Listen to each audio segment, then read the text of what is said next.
Thankful for hair and see ministry. बेशक हम एक दूसरे को नहीं जानते, लेकिन एक चीज़ जो है जो हमें जोड़े रखती है वो है मसीह की मोहब्बत। और उसी मसीह की मोहब्बत को आपने दिखाते हुए अपने बहुत सारे चैनल्स के व्यूवर्स को ये सजेस्ट किया कि वो मिशन क्रिटिक्स की वीडियो को देखें। I am really thankful for it. खुदावंद आपको बहुत बरकत दे हेयर एंड सी मिनिस्ट्री।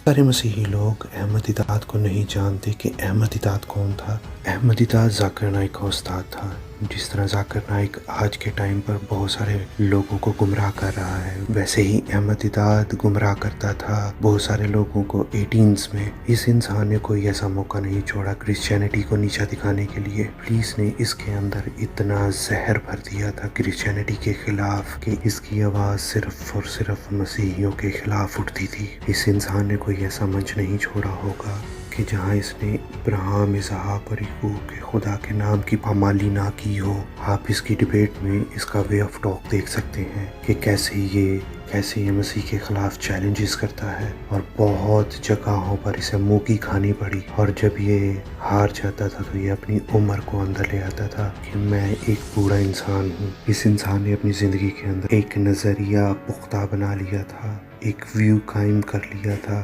कि झूठ के ज़रिए कैसे बहुत सारे लोगों को दोज़ख के अंदर लेकर जाए।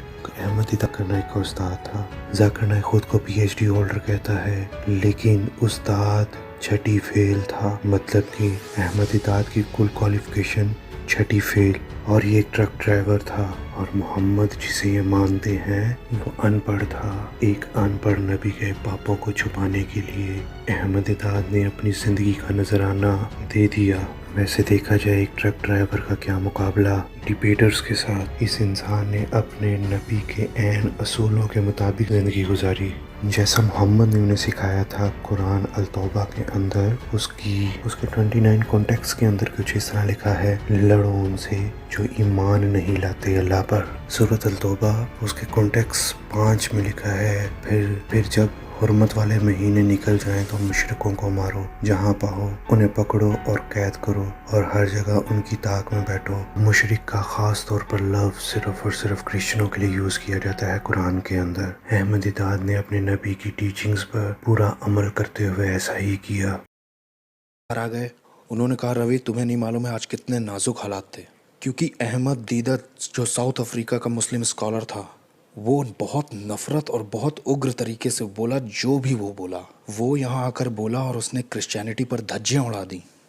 उसने उसे तुच्छ बना दिया और बहुत मजाक बनाया।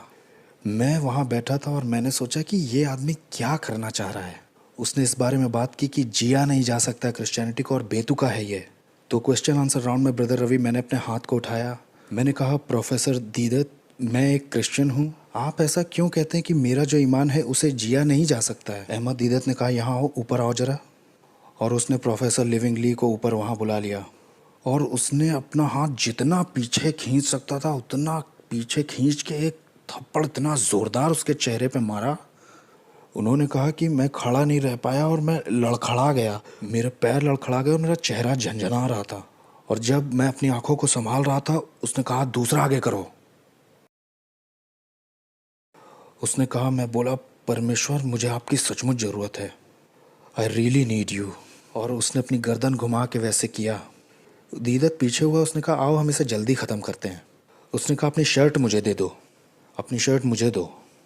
और प्रोफेसर ली ने अपनी शर्ट उतार दी। उसने कहा, अब तुम्हें अपनी पैंट भी तो मुझे देनी चाहिए। उन्होंने कहा, उस कैंपस का प्रोफेसर होने के नाते मैं ऑडियंस की तरफ मुड़ा और अपने कलीग्स और स्टूडेंट से कहा, प्लीज़ मुझे माफ़ कीजिएगा, मैं वो करूँगा जो ये करने के लिए कह रहे हैं। उन्होंने कहा कि और मैं वहाँ खड़ा था अपने अंडरवियर में और मैं मुड़ा और अपने ऑफिस की तरफ वापस जाने लगा, अपनी पैंट और शर्ट को दीदत के हाथों में दिए हुए।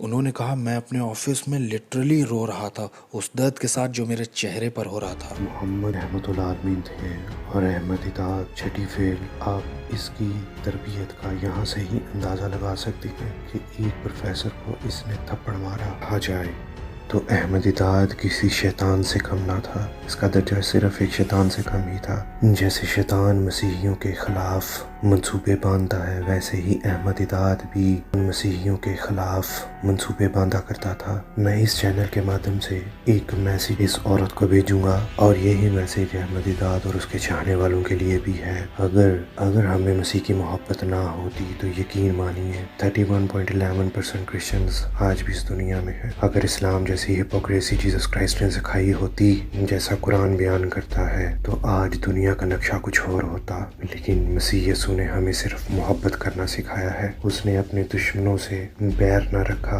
और वही दर्स उसने हमें भी दिया कि तुम लोग भी अपने दुश्मनों से मोहब्बत रखो और अपने सताने वालों के लिए दुआ करो। अल्लाह के 99 नाम है, लेकिन एक भी नाम मोहब्बत नहीं है। इस चीज़ से साबित होता है कि अल्लाह और यीशु मसीह दोनों ही मुख्तलिफ खुदा हैं। आप समझ ही गए होंगे मोहब्बत सिर्फ खुदा की ज़ात करती है और जो मोहब्बत नहीं करता वो खुदा नहीं है, और जो खुदा नहीं है वो यही लेसन देगा, इसे मार दो, उसे काट दो। लेकिन यीशु मसीह वाहिद एक ऐसे खुदा है जिन्होंने सलीब पर चढ़कर भी अपने दुश्मनों से मोहब्बत की, उनसे नफरत न रखी, बल्कि सलीब पर भी उसने अपने हाथों को खोलकर सबको यही साबित किया कि मैं तुम्हें गले लगाना चाहता हूँ। मसीह यीशु की पूरी ज़िंदगी में बनी नौ इंसान के लिए सिर्फ मोहब्बत ही मिलेगी। दुनिया का कोई भी मजहब मसीह की मोहब्बत जितनी मोहब्बत नहीं कर सका और ना अपने लोगों को सिखा पाया। अहमद दिदात की तरह और 10 दिदात भी आ जाए तो वो भी क्रिश्चियनिटी का कुछ नहीं कर सकते, क्योंकि मसीह यीशु ने हमें पहले ही बताया है कि लोग मेरे नाम से तुमसे बैर रखेंगे, वो तुम्हें मारेंगे, सताएंगे, तुम्हें कैद करवाएंगे, लेकिन तुम उनसे क्या करना, मोहब्बत करना। मसीह के फॉलोअर्स इसी वजह से पूरी दुनिया में सबसे ज़्यादा हैं, क्योंकि उसने तलवार से नहीं बल्कि अपनी मोहब्बत से इंसानों को जीता। बाकी मज़ाहब ने तलवारों का इस्तेमाल किया, लेकिन मसीह ने अपनी मोहब्बत का इस्तेमाल किया, और मोहब्बत से बढ़कर इस दुनिया में कुछ भी नहीं है। यीशु जिसका नाम मोहब्बत है वो आपको बहुत बरकत दे। दिदात ने जो सच्ची मोहब्बत यानी यीशु मसीह को ठुकरा कर झूठी मोहब्बत को अपना लिया, और अहमद दिदात ने झूठी मोहब्बत के लिए बहुत सारे लोगों को गुमराह किया। आज आपके पास मौका है, इस मौके को मत गवाइए। यीशु ही मोहब्बत है, यीशु के पास आइए। अगर आपको हमारी वीडियो पसंद आई है तो हमारे चैनल को सब्सक्राइब कीजिए, कमेंट कीजिए और इस वीडियो को ज़्यादा से ज़्यादा शेयर कीजिए। यीशु यानी मोहब्बत आपको बरकत दे।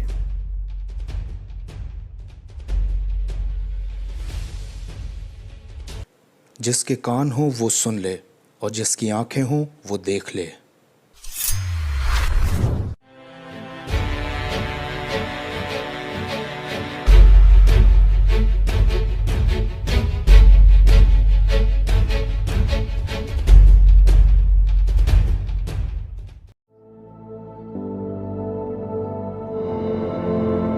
यीशु खुदा की जात का नक्श उसके जलाल का परताव है। यीशु अव्वल और आखिर, इब्तदा और इंतहा, अल्फा और ओमेगा है। यीशु कदीमुल अय्याम है, वो अज़ली और अब्दी है, वो जो था, जो है और जो आने वाला है। यीशु कायनात बनाने वाला और संभालने वाला अज़ली कलमा है। जब कुछ ना था यीशु तब भी था, जब कुछ ना रहेगा यीशु तब भी रहेगा। यीशु कायनात की सबसे बड़ी हकीकत है। दुनिया की तारीख यीशु के गिर्द घूमती है। यीशु आसमान, जमीन, नबी और रसूलों, फरिश्तों समेत तमाम मखलूकात का खुदाए महमूद है। यीशु वो है जो आदम से लेकर यौम अदालत तक हर एक ईमानदार और बरगुज़ीदा जिसका मुंतजिर है और रहेगा। अब्राहम भी उसके दिनों को देखने का मुंतजिर था, इससे पहले कि अब्राहम था। यीशु है। यीशु बादशाहों